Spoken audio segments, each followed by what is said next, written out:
This is the Koehring 205 dragline that was abandoned on our claim when we filed on it all those years ago. Now, shortly after we had gotten our claims, we got a call from the Forest Service, and they said that this thing was an eyesore and needed to be removed, and they were going to charge us $50 a week in fines until we had taken it off the property. So we come up and we look it over, and the radiator had been drained, carburetor bowl had been drained, and the engine block had been drained. And it's a big IH farm tractor is what we think it is. And it looked very much to us like it had simply been put away for the winter, always intending to come back and start her up again. So after looking at the magneto and figuring that this old girl would probably light just fine, we made arrangements to get a lowboy to haul her back to our place to join our stable of old but really much loved equipment. And so we were going to bring the lowboy and our cat up, because there's no way we can get the lowboy up to the dragline. It'll either have to walk itself down or we have to drag it down. And we thought about how we could free the clutches up and all that after this many years, and we were really pretty confident. So then we call the Forest Service and we tell them, please don't fine us. We're on our way up to get it next week. At which point they then tell us, well, you can't have it.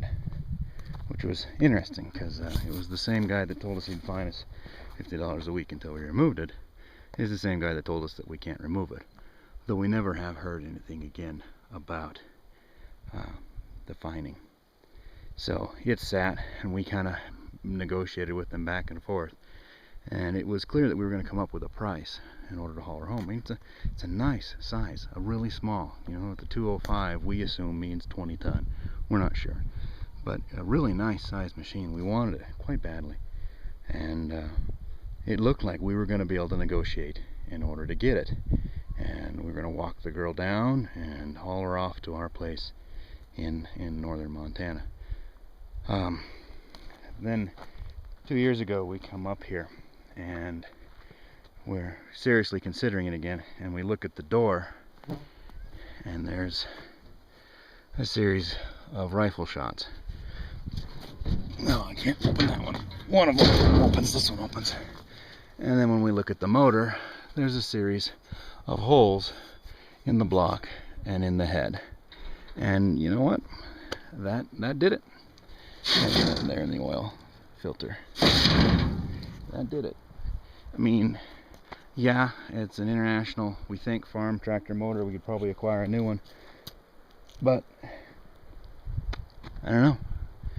All these years it sat.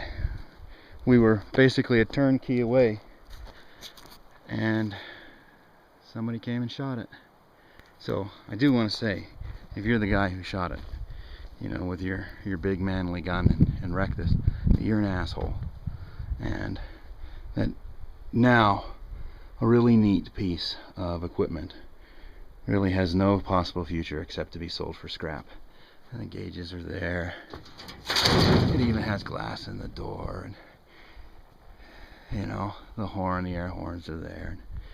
It'll be sold for scrap, I'm sure, at some point, because we just, if it ran, we had a chance, but I don't think we have a chance now. So there she is. Neat machine. Would have been fun. Would have been really fun to learn how to drive it and use it. Not that we have a use for it, but everybody needs a crane, right? Think of all the things you could pick up. Why not? Koehring 205 dragline, abandoned on our mining claim near Phillipsburg, Montana.